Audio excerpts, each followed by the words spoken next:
So I forged this little knife here. It's Damascus, and I used an old metal cutting bandsaw blade, just a really inexpensive one that had worn out. And I just broke the strips into lengths and then cut some 15 and 20 and alternated the layers and stacked them, forged them together. And then as you can see, I've got a white-tailed deer antler. This is the crown, or the part that was growing out of the base of the skull, and had a nice little piece that just made a perfect handle. Has real neat color and character, and then just some brass and leather spacers for the handle, and a little bit of a brass guard. And then, as you can see, after I heat treated it and was patinaing the blade, I coppered it, or chemically bonded copper, kind of chemically plated copper, which sticks the most to the nickel in the 15 and 20, and looks kind of cool. So I want to show you how I did that real quick. This is a quart jar full of ferric chloride mixed with water. It's about 2 parts water to 1 part ferric chloride, and I've used it actually several times. Ferric chloride, of course, dissolves copper really well, as you can see from this piece of mokume that I made. It's actually used to etch copper for printed circuit boards. And so when I etched this piece of mokume in the ferric chloride, it dissolved lots of copper from it, and that floats around in suspension and also floats to the bottom of the jar. Then when you stir it up and stick a piece of Damascus in it, it tends to stick and bond chemically to the high nickel steel. So to show you my process, I took a piece of Damascus and made it into kind of a knife-shaped object, and we're going to go ahead and dip that in the ferric chloride. So as I dip it in, I'm stirring to get all the copper and the different things that are in solution off the bottom into it. And it already starts to etch the steel, and I'll use an old toothbrush just to brush it a little bit. And as you can see, the high nickel part of this Damascus is already showing very quickly.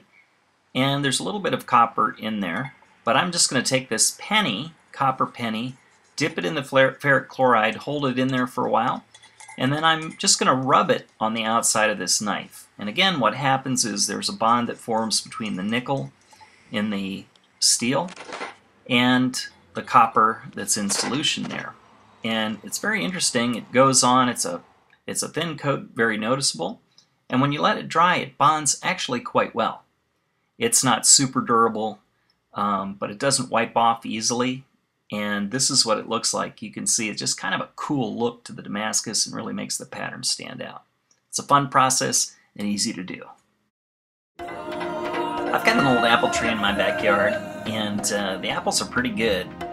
They're an old variety, they're a green apple, and they're pretty tasty, but they really shine as baking apples. They're tart and crisp, and man, are they delicious.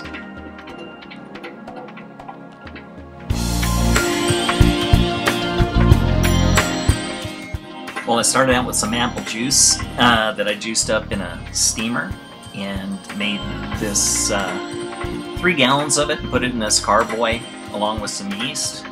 And it started fermenting like crazy, and now it's starting to settle out on the lees. And I guess this is going to be ready for when some knife-making friends drop by. We can sip a little glass of wine together. Pretty cool stuff. I had to make a pie too, and these apples bake up so good. My wife made the crust for me. I made the filling, and as you can see, it goes down pretty easy. Now what you need to eat this with is a little bit of ice cream, and oh my goodness, is this good. So glad I got that tree in my backyard.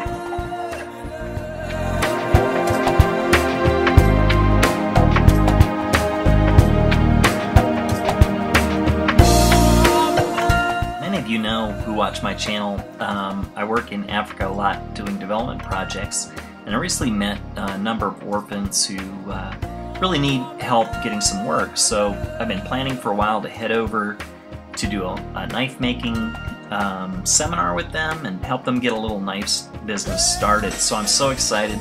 I'm leaving this week. In fact, I fly out on Saturday. Joining me are my good friends George Eichard and you know him as GI Custom Knives. George is a great guy and a good friend. And a buddy of mine named Jesse from Alabama, and really excited about having him come along. Jesse is a great knife maker. He's a journeyman blacksmith and makes beautiful knives. I'm going to try to twist his arm to get on YouTube so you guys can get to know him too. We'll head out and help some of these young guys who need work. They live in a place with about 30% unemployment. So we're going to build knives with them and help them to get a knife business started.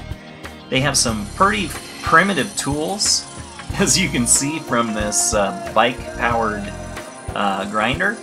But we've raised several $1,000s, and we'll be sending over some funds. We've already sent them actually, and they're buying the things that they need to be a little more efficient and a little more safe. So I got a busy week getting ready to leave on Saturday with my buddies to head to Uganda, so I'm not sure that I'll be on YouTube that much. But certainly we'll be taking along video cameras and get some great shots of what we're doing there. Thanks so much for watching, and have a great week.